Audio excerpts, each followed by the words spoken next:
دوبارہ شروع کریں۔ السلام علیکم ورحمۃ اللہ وبرکاتہ۔ بسم اللہ الرحمن الرحیم۔ مضمون علوم اسلامیہ کے دوسرے لیکچر علوم القرآن، قرآنک سائنسز کے ساتھ آپ کے سامنے پھر حاضر ہیں۔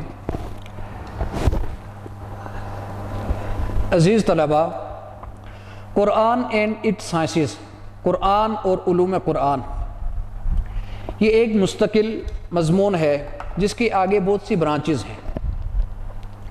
قرآن مجید کے تعارف پر مبنی پہلے لیکچر میں آپ نے قرآن پاک کی تعریف اور اس کی جو بنیادی تاریخی چیزیں تھیں وہ آپ نے جانی ہیں۔ آج ہم علوم قرآن کے بارے میں کچھ پڑھیں گے اور اس کے بعد کچھ منتخب آیات ان کو اپنے مطالعہ میں لائیں گے۔ علوم القرآن سے کیا مراد لیا جاتا ہے؟ عمومی طور پر آپ علوم قرآن کی کتابیں اٹھا کر دیکھیں گے تو وہاں پر یہ لکھا جاتا ہے کہ علوم قرآن سے مراد حسب ذیل علوم اور مباحث ہیں، اور پھر ان کی آگے تفصیل دی جاتی ہے کہ قرآن پاک کا نزول کیسے ہوا، جو کچھ چیزیں ہم نے پڑھی ہیں، مکی صورتیں، مدنی صورتیں، اسی طرح محکم، متشابہ، ناسخ، منسوخ،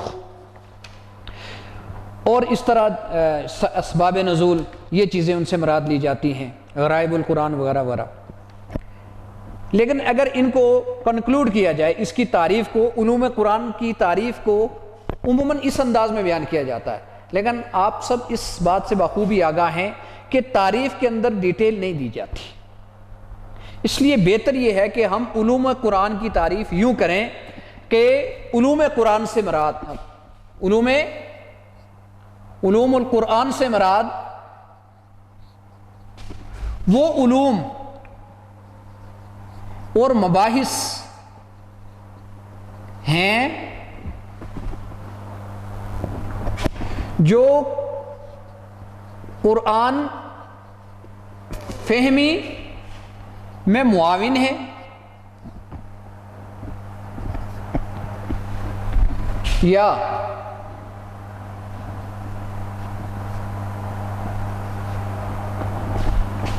یا قرآن پاک کی خادم تصور کی جاتی ہے۔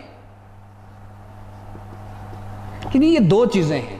ایک تو بعض چیزیں ان میں سے ایسی ہیں کہ جن کو آپ بعض مباحث، بعض علوم ایسے ہیں، مثلا علم ناسخ و منسوخ ہے، علم اسباب نزول ہے، اسی طرح بعض دیگر مسائل کہ اگر آپ ان کو جان لیں گے تو آپ کو قرآن فہمی میں مدد حاصل ہوگی۔ اور کچھ علوم ایسے ہیں، غریب القرآن ہے، اسی طرح کہ وہ قرآن پاک کی در حقیقت خادم ہیں۔ خادم اس معنی میں کہ وہ خدمت کرتے ہیں اس کے معنی اور مطالب کو آگے سمجھانے میں۔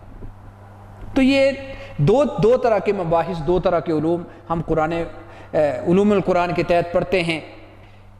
مثلا اس میں علم تفسیر کے اصول و مبادی آ جاتے ہیں،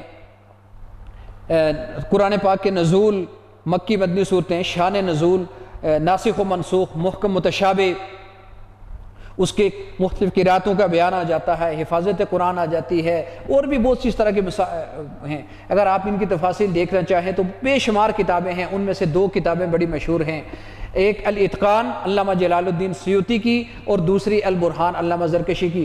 آج کل تو علوم القرآن کے نام سے بے شمار کتابیں مارکیٹ کے اندر اردو میں، عربی میں، انگلش میں موجود ہیں۔ یہ علوم القرآن ہیں۔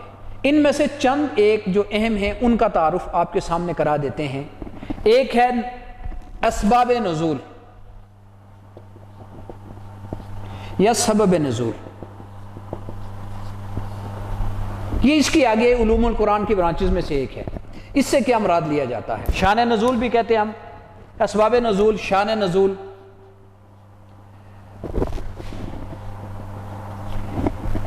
اس سے مراد یہ ہے کہ کوئی واقعہ پیش آیا، جب حضور صلی اللہ علیہ وسلم مکہ میں یا مدینہ میں کسی بھی غزوہ کے اندر کسی بھی جگہ پر تشریف فرما تھے، کوئی واقعہ پیش آیا، کوئی حادثہ رونما ہوا، اور اس کے بعد قرآن پاک کی کچھ آیات نازل ہوئیں یا کوئی صورت نازل ہوئی جس میں اس سے متعلق رہنمائی تھی، احکامات تھے، تو وہ واقعہ، وہ سبب، وہ حادثہ ان آیات کا یا اس صورت کا شان نزول کہلاتا ہے۔ شان نزول سے کیا مراد؟ کہ کوئی واقعہ، کوئی حادثہ پیش آئے اور اس کے ضمن میں اس سے متعلق قرآن پاک کے احکامات آ جائیں، رہنمائی آ جائے، کوئی آداب احکامات آ جائیں، تو یہ چیزیں کیا کہلاتی ہیں؟ اسباب نزول کہلاتی ہیں، شان نزول کہلاتی ہیں۔ اسباب نزول پر بھی مستقل کتابیں لکھی گئی ہیں، علامہ واحدی کی کتاب ہے اور بہت سی کتابیں ہیں اس طرح جو صرف اسباب نزول پر لکھی گئی ہیں۔ اس کا قرآن فہمی میں کیا فائدہ ہوتا ہے؟ یاد رکھیں، جب تک جو اس طرح کے حادثات کے بعد جو قرآن پاک کی صورتیں نازل ہوئی ہیں، اگر ان واقعات، ان حادثات، ان کی تفاصیل اور جزیات آپ کے سامنے نہیں ہوں گی تو قرآن پاک کی آیات ان کا کما حق فہم ہم حاصل نہیں کر سکتے۔ مثلا جب تک غزوہ بدر کی تفاصیل اور اس کے جتنے واقعات ہیں وہ ہمارے سامنے نہ ہوں تو سورہ انفال اس کو ہم نہیں سمجھ سکتے۔ غزوہ بدر کو پڑھیں پھر سورہ انفال کو پڑھیں گے، آپ کو اس کی آیات، ان کے مفاہیم۔ اسی طریقے سے غزوہ تبوک کو سمجھیں گے، آپ سورہ توبہ کو سمجھ سکتے ہیں کہ منافقین کا کیا طرز تھا، کیسے جیش الاسرہ تھا۔ اسی طرح غزوہ احزاب ہے، سورہ احزاب کو سمجھنے میں مددگار ہے۔ اور بھی بہت سی اس طرح کے غزوات ہیں۔ سورہ نور کو سمجھنا ہے تو حضرت عائشہ پر جو واقعہ افک ہوا اس کو جاننا ہوگا۔ ایک آیت ہے قرآن پاک کی، اس کا مثال کے طور پر آپ کو بتاتے ہیں کہ قرآن پاک کی ایک آیت مبارکہ ہے، ان الصفا والمروۃ من شعائر اللہ فمن حج البیت او اعتمر فلا جناح علیہ ان یطوف بہما، کہ صفا اور مروہ اللہ کے شعائر نشانیوں میں سے ہیں، جو بیت اللہ کا حج کرے یا عمرہ کرے تو اگر وہ ان کا طواف کرے تو گناہ نہیں ہے۔ اب یہ جو آیت کا ترجمہ ہے، یہ جو سیاق ہے، اس سے معلوم یہ ہو رہا ہے کہ اگر کوئی طواف کرے تو گناہ نہیں ہے۔ اس انداز میں جب بات کی جاتی ہے تو اس سے کسی چیز کا لازمی ہونا، واجب ہونا تو ثابت نہیں ہوتا، زیادہ سے زیادہ بیان جواز ہوتا ہے۔ اس کے بارے میں جب حضرت عائشہ سے سوال کیا گیا تو انہوں نے فرمایا کہ اصل میں لوگوں کا خیال یہ تھا، کیونکہ ان دونوں پہاڑیوں پر دور جاہلیت میں بت رکھے گئے تھے اور ان بتوں کا طواف کیا جاتا تھا، تو صحابہ کے ذہن میں یہ تھا کہ اگر ہم ان پہاڑیوں کا طواف کریں گے تو شاید کہ یہ ہمارے لیے گناہ نہ ہو۔ تو بتایا گیا کہ بت ہٹ گئے ہیں اور اب یہ پہاڑیاں اللہ کی نشانیوں کے طور پر سمجھی گئی ہیں، اب ان کا طواف کرو گے تو گناہ نہیں ہوگا۔ باقی جو نفس امر میں وہ واجب ہے، وہ واجب ہونا الگ سے ثابت ہے۔ اسی طرح اور بھی بہت سی آیات ہیں، جب تک وہ ساری چیزیں نہ ہوں تو۔ اب ایک بات ذہن میں رکھیں، اور بھی اسی طرح بہت سے احکامات، فلاں موقع پہ تیمم کی آیت نازل ہوئی، فلاں موقع پہ یہ نازل ہوا، فلاں موقع پہ یہ نازل ہوا، وہ جو زہار کی آیات تھیں ان کا حکم جو سورہ مجادلہ میں یہ نازل ہوا۔ اب یہ جو واقعات تھے، واقعات رونما ہوتے رہے آیات، تو یہ جو واقعات تھے یہ ان کے سبب نزول کلائے، شان نزول کلائے۔ لیکن ایک بات سمجھنا ضروری ہے کہ یہ جو قرآن پاک کی جو رہنمائی ہے، بے شک کسی واقعے کے بعد ہو، وہ عمومی ہے، اور اس سب کا مقصد کسی ایک خاص واقعے کے ساتھ جوڑنا نہیں ہوتا، بلکہ وہ تو صرف سمجھنے میں معین ہے۔ در حقیقت رہتی دنیا تک لوگوں کی ہدایت، ان کو صحیح احکامات دینا، ان کو ہر طرح کی گمراہی سے، جھگڑوں سے، ان سے نکالنا، یہ ایک اجتماعی شان نزول ہے جو قرآن پاک کے نزول کا مقصد ہے۔ تو وہ صرف سمجھنے میں معین ہے، اس کا مطلب یہ نہیں کہ آیت کسی واقعے کے ساتھ ہمیشہ کے لیے خاص ہو جاتی ہے۔ اس کی آگے تفاصیل آپ دیکھ لیں گے۔ اس کے بعد ایک علم ہے ناسخ و منسوخ کا، علوم القرآن میں سے ایک چیز ہے ناسخ و منسوخ۔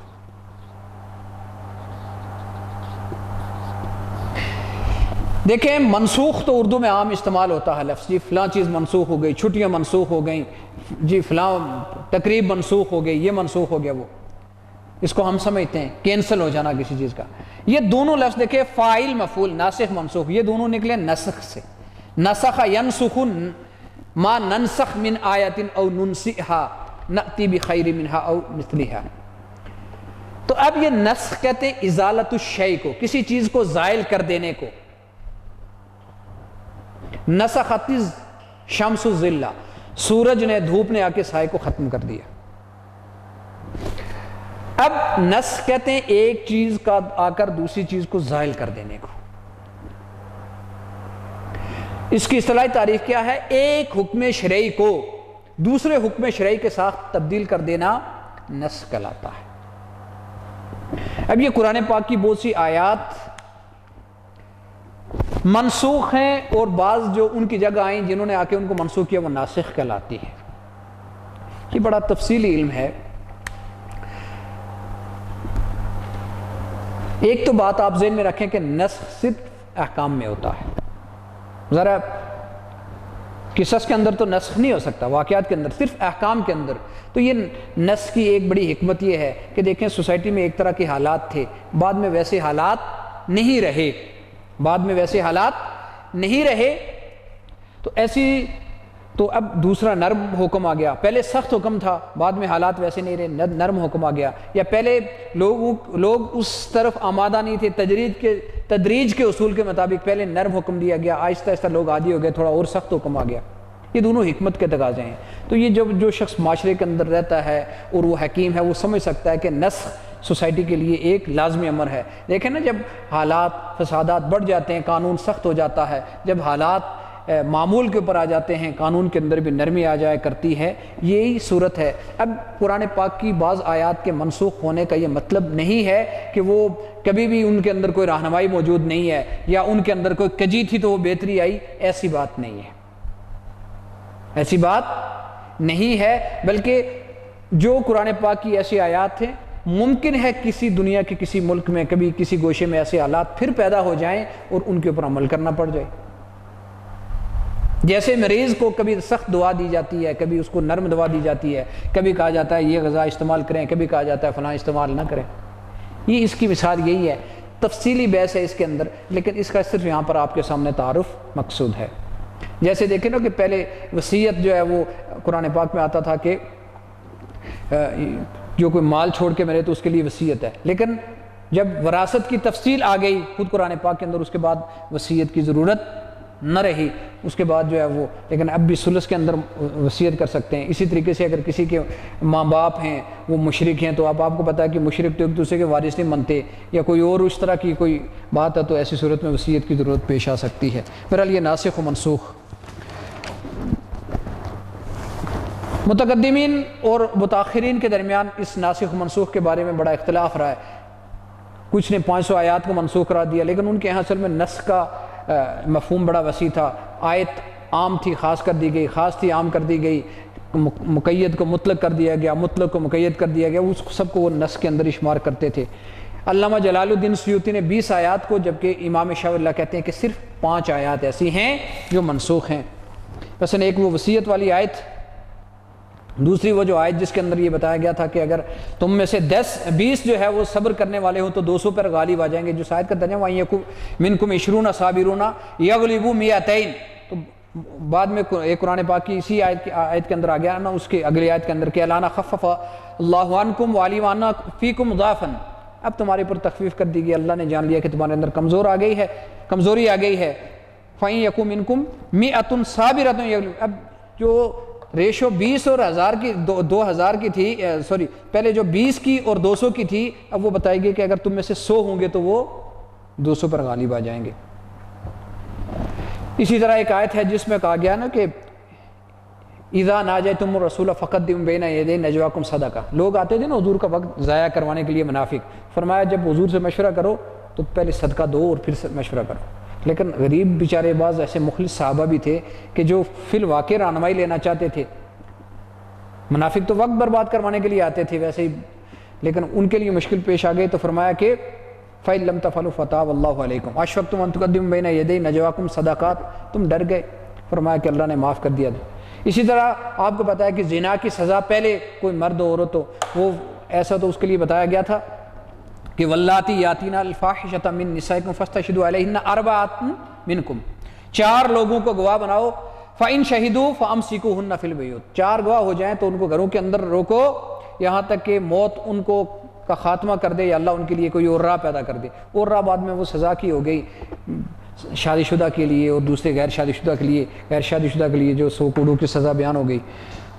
الزانیۃ والزانی فاجلدوا کل واحد منہم مئۃ جلدۃ، جب یہ آیت تو آگے تو وہ راستہ بن گیا، اب یہ آیت منسوخ ہے۔ اسی طرح اور بھی، لیکن دیکھیں نا کہ آج بھی کسی ایسی جگہ پر یہ تو ظاہر سزا جزا دینا یہ حاکم وقت کا کام ہے، کسی جگہ ایسی نوعیت نہیں ہے تو وہاں پر یہی ہے کہ زیادہ سے زیادہ اس کو روک دیا جائے گا، اپنے گھروں کے اندر روک دیا جائے گا کہ وہ بھیا یہ کہ کام نہ کرے۔ اس کے ساتھ ساتھ ایک علم ہے محکم اور متشابہ کا۔ محکم سے مراد وہ آیات جن کے معنی بالکل واضح ہیں، احکامات ہو گئے اور بہت سی اس طرح کی آیات ہیں، اور متشابہ جس طرح اللہ تعالیٰ کی صفات ہیں اور بھی بعض آیات جن کے معنی بالکل ہمارے واضح نہیں ہیں، متشابہ ہیں، جیسے ید اللہ علی الجماع۔ اب اللہ کا ہاتھ ہمارے جیسا ہاتھ تو نہیں ہے نا، اس سے بعض لوگ تائید مراد لیں گے، بعض کہیں گے جی جیسے اللہ کی شان کے مطابق ہے۔ تو یہ متشابہ آیات ہیں جن کے دو ٹوک معنی، الرحمن علی العرش استوى ثم استوى علی العرش، اللہ تعالیٰ عرش کے اوپر متمکن ہوا، برابر ہوا۔ اب کیسے عرش کے اوپر؟ اللہ کا کوئی اس طرح کا لکڑی کا بنا ہوا عرش تو نہیں ہے، اب اس کی کیا کیفیت ہے؟ استوا تو معلوم ہو گیا، لیکن استوا کی کیفیت کیا وہ ہمارے سامنے نہیں ہے۔ تو بعض آیات جن کے معنی بالکل دو ٹوک ہیں وہ محکم ہیں، اور اکثر آیات وہی ہیں، اور بعض آیات اس طرح کی ہیں جو متشابہ ہیں۔ اس طرح غریب القرآن ایک ہے، غریب کہتے ہیں اجنبی کو، پردیسی کو، جس کو کوئی جانتا نہ ہو۔ تو قرآن پاک کے وہ الفاظ کہ جو اجنبی ہیں، یعنی بعد میں اجمی لوگ خاص طور پہ ان کو نہیں سمجھتے، تو ان کے معنی اور مطالب، مفردات القرآن، غرائب القرآن، اس کے حوالے سے ان کے معنی کی تشریح کی گئی ہے، عربی زبان کی مدد سے، اشعار کی مدد سے، احد، اس طرح بہت سارے علماء نے اس کے اوپر مستقل کام کیا ہے۔ یعنی جو وقت گزرنے کے ساتھ یا متروک ہو گئے یا کم استعمال ہونے لگے، یا اس طرح کے کچھ الفاظ ہیں۔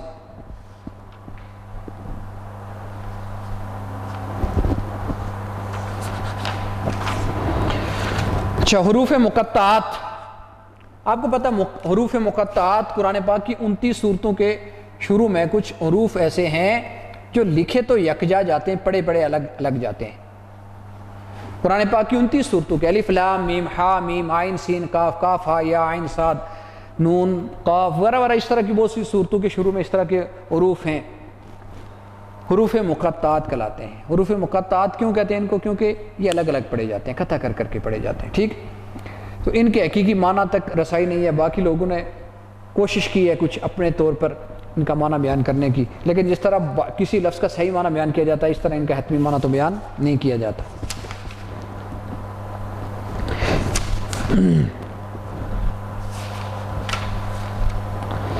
اچھا، اس کے بعد ایک چیز آپ کو اور بتا دیں، شاہ ولی اللہ رحمۃ اللہ علیہ کی ایک مشہور کتاب ہے الفوز الکبیر فی اصول التفسیر۔ اصل میں یہ کتاب فارسی کے اندر ہے، اصل میں تو یہ کتاب فارسی کے اندر عربی ترجمہ ہو چکا ہے، اردو ترجمہ ہو چکا ہے۔ یہ بالکل اگرچہ چھوٹا سا ایک رسالے کی شکل رکھتی ہے، لیکن قرآن فہمی کے حوالے سے ایک مفتاح، ایک کلید کی حیثیت رکھتی ہے۔ اس میں وہ اپنے تجربے کی بنیاد پر بتاتے ہیں، اور مباحث کے علاوہ 5 علوم خمسہ یا علوم پنجگانہ، 5 علوم کے عنوان سے وہ بحث کرتے ہیں۔ بتاتے اس میں یہ ہیں کہ اگر پورے قرآن پاک کا مطالعہ کیا جائے، اپنے وہ ایک مطالعے کا نچوڑ بتاتے ہیں کہ قرآن پاک کی تمام آیات کا مطالعہ کیا جائے تو یہ تمام آیات 5 علوم سے باہر نہیں ہے، 5 علوم سے باہر نہیں ہے۔ وہ 5 علوم کان کان سے ہیں، علوم پنجگانہ کان کان سے ہیں۔ وہ 5 علوم یہاں پر میں لکھ دیتا ہوں، ان کو بھی زیر بحث لاتے ہیں مختصراً۔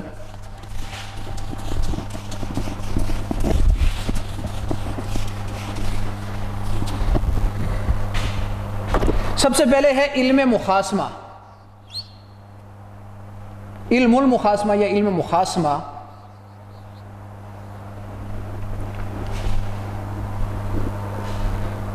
مناقشہ کہہ دیں آپ، مخاصمہ، علم عقائد آپ اس کو کہہ سکتے ہیں۔ مخاصمہ کا لفظی مطلب ہوتا ہے خاصمہ یخاصمہ، آپس میں بحث کرنا، دلائل دینا۔ تو قرآن پاک میں 4 ایسے فرقے ہیں 4 ایسے گروہ ہیں جن کے باطل عقائد کا رد کیا گیا، جن کے باطل عقائد کا رد کیا گیا اور ان کے شبہات کے جوابات دیے گئے اور صحیح عقائد ان کو ثابت کیا گیا۔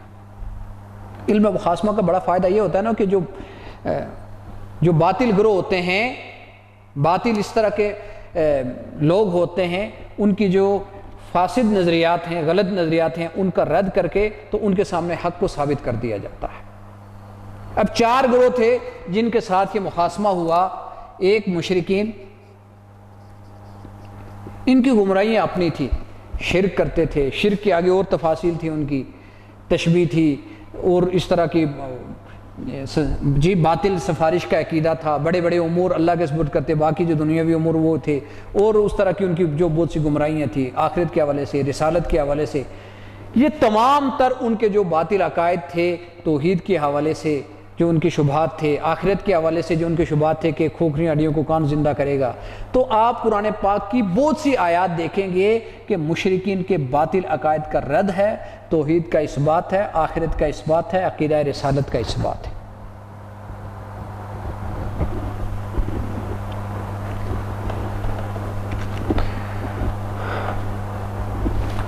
اب ان سے مخاصمہ ہے، ان سے مخاصمہ ہے۔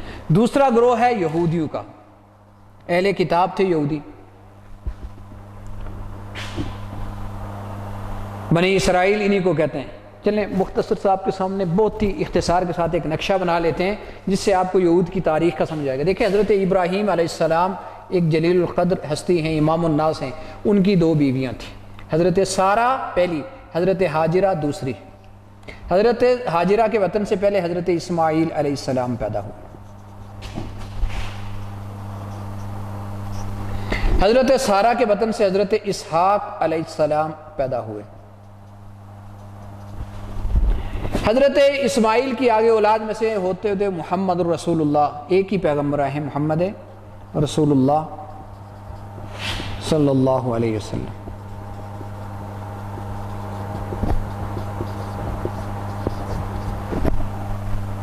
حضرت اسحاق، ان کے بیٹے تھے حضرت یعقوب علیہ السلام۔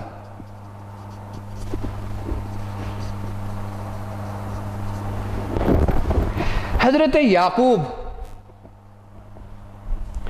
یہ وہی ہیں جو حضرت یوسف علیہ السلام کے والد محترم تھے۔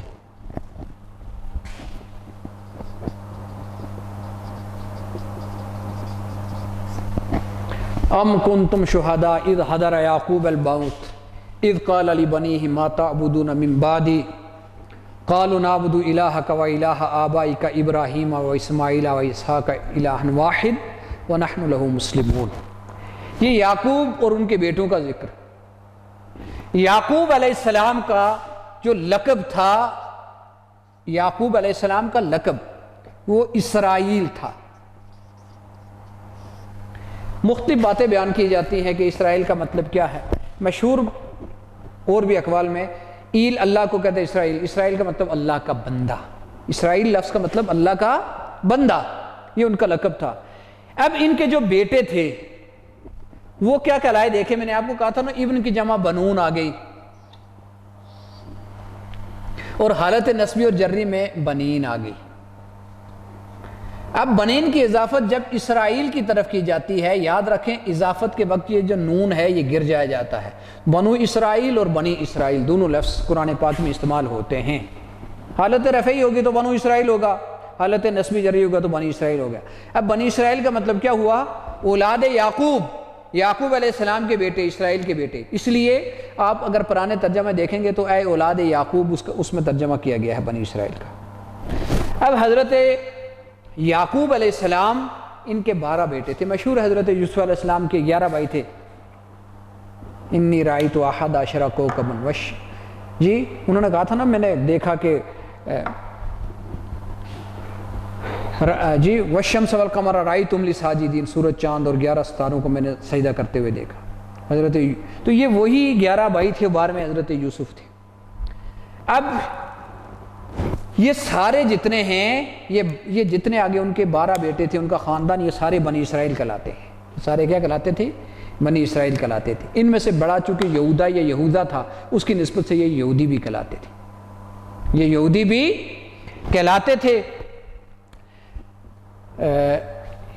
ان بنی اسرائیل کے اندر اللہ نے بہت سے انبیاء، قرآن پاک میں اس کا ذکر بھی ہے کہ تم میں بہت سے انبیاء بھیجے، تم میں بڑے بڑے ملوک بھیجے۔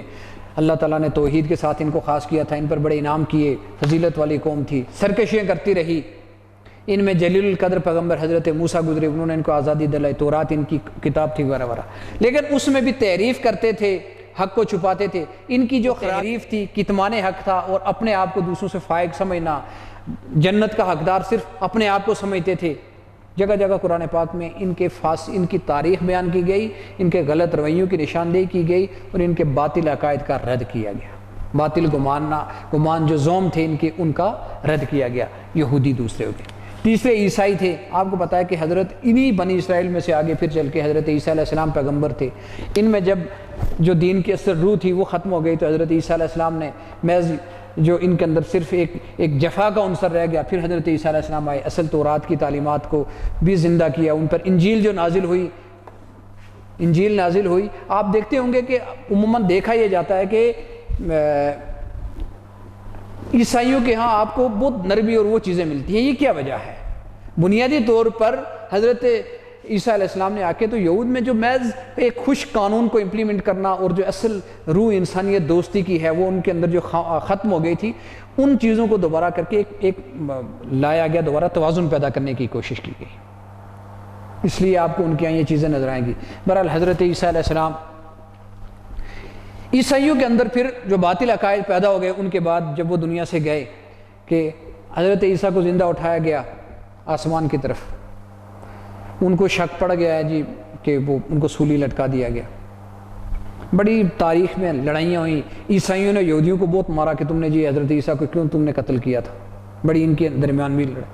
پھر عیسائیوں کے اندر پھر وہ تثلیث کا عقیدہ، تین ایک ہے ایک تین ہے، وہ تو آپ کو پتہ نا کہ ایک حضرت اللہ تعالیٰ کو اور حضرت مریم کو اور حضرت عیسیٰ کو تین ایک ایک تین ہے، قرآن پاک میں اللہ تقول ثلاثہ، اس کی آگے ان کے اندر اس تین کی تفصیل کے اندر بڑے اختلافات ہیں ان کے کئی فرقوں کے اندر۔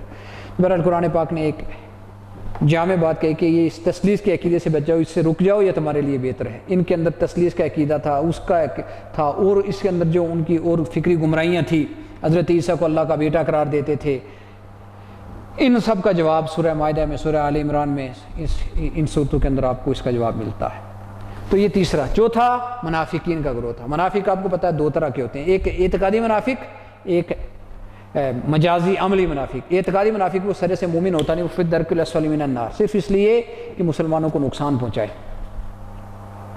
ان کے عادات خصائل کیا ہیں؟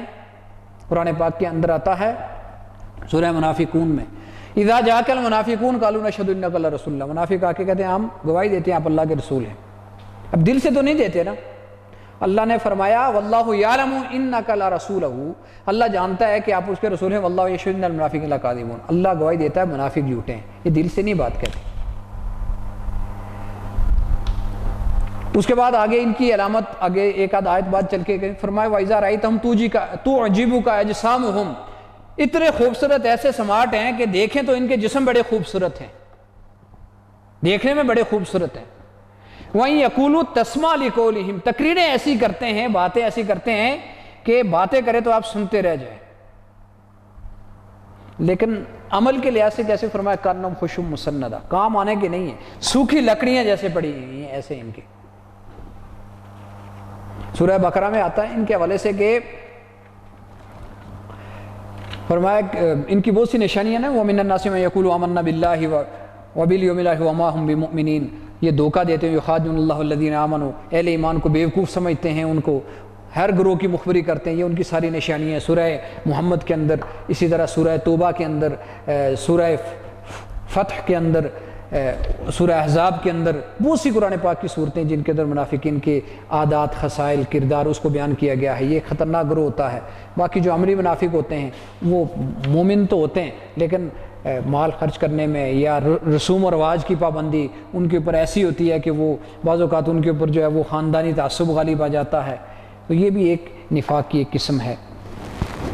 تو ان چاروں کے جو باطل عقائد ہیں، پہلا علم مخاصمہ ہے، اس میں ان کا رد کیا گیا ہے۔ دوسرا علم ہے علم الاحکام، اس میں جو آپ کو پتہ ہے کہ حلال ہے، حرام ہے، اسی طریقے سے جو فقہاء بیان کرتے ہیں مختلف طرح کے جو احکامات ہیں، اس کی 5-7 مختلف طرح کی اقسام بیان کی جاتی ہیں۔ قرآن پاک کے اندر مختلف جو احکامات دیے گئے ہیں، علم الاحکام دوسرا علم ہے، علم الاحکام۔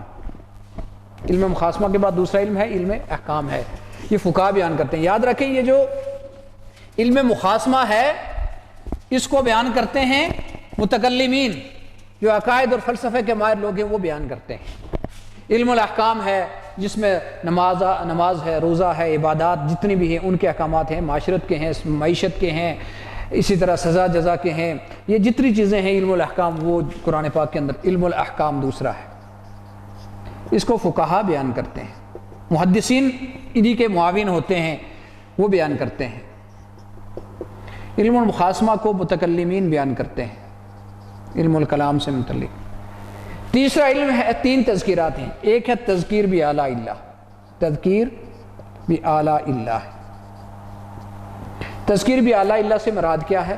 اللہ تعالیٰ نے انسان کو پیدا کیا، کائنات کے اندر کیا کچھ تخلیق کیا، سب کچھ انسان کے لیے مسخر کر دیا، زمین، آسمان، بادل، کیا کچھ پھیلانے دیا، میوہ جات، پھل، جو چیزیں ہم جانتے ہیں، جو نہیں جانتے، یہ ساری اللہ تعالیٰ کی نعمتیں ہیں۔ ان سب کو بیان کر کے انسان کو کہا گیا کہ اس منعم حقیقی، اس اللہ تعالیٰ کی فرما برداری اختیار کرو جس نے سارے انعامات دیے ہوئے ہیں۔ آلاء اللہ، اللہ کی نعمتیں، اللہ یا اعلیٰ اس کی۔ ایک ہے تذکیر بایام اللہ، ایام اللہ، تذکیر بایام اللہ، ایام اللہ وذکرہم بایام اللہ، یعنی جو اللہ تعالیٰ نے قوموں کے اوپر مختلف طرح کے حالات گزارے ہیں، تاریخی واقعات، یہ جو ہے نا یہ سب سے زیادہ بہتر سائنسدان بیان کر سکتے ہیں۔ اعلیٰ اللہ سائنسدان جو ہیں یہ بہتر انداز میں بیان کر سکتے ہیں، کیونکہ وہ جتنی ان چیزوں کا بہتر ادراک رکھتے ہیں، مختلف طرح کے انسانی جسم کا، کائنات کا، حیوانات کا، پرندوں کا، بیماریوں کا، علاج کا، وہ جتنا بہتر انداز میں، وہ یہ سب سے بہتر سائنسدان بیان کر سکتے ہیں اعلیٰ اللہ کو۔ تذکیر بایام اللہ، اس سے مراد تاریخی واقعات ہیں، کون سے اعمال تھے، افکار تھے، کردار تھا جو کسی قوم نے اپنایا، وہ ہلاکت کے گڑھے میں جا پڑی، کون سے اعمال، کردار کس قوم کا تھا، اس نے دنیا میں عروج حاصل کیا۔ تاریخی واقعات، قصص جو ہیں وہ سارے ضمن میں ہیں، وذکر، ان کے ذریعے سے نصیحت، فانظر کیف کان عاقبۃ المکذبین، جھٹلانے والوں کا انجام کیا ہوا، ناپ تول میں کمی کرنے والوں کا کیا ہوا، رسولوں کا مذاق اڑانے والوں کا کیا ہوا، مال پرستوں کا کیا ہوا، جھوٹوں کا کیا ہوا، یہ ساری چیزیں جتنے بھی ہیں، سرکش بڑے بڑے ملا مترف، دنیا کو جو بڑے انہوں نے آباد کیے، بڑی عیاشیاں کی، بڑے ظلم زیادتیاں کرنے والے، وہ سب ان کا کیا انجام ہوا، ماننے والوں کا کیا ہوا، نہ ماننے والوں کا کیا ہوا، یہ ایام اللہ۔ اس کو مورخین، جو ہمارے جو خطبہ ہوتے ہیں، خطیب ہوتے ہیں، قصہ گو ہوتے ہیں، مورخین ہوتے ہیں، وہ اس کو بہتر انداز میں بیان کرتے ہیں۔ اور اس کے بعد ہے تذکیر بآلاء اللہ، تذکیر بالموت وما بعد الموت، بعدہ یا بعد الموت، ٹھیک ہے، وما بعدہ یعنی بعد الموت، موت اور اس کے بعد کے جتنے حالات ہیں۔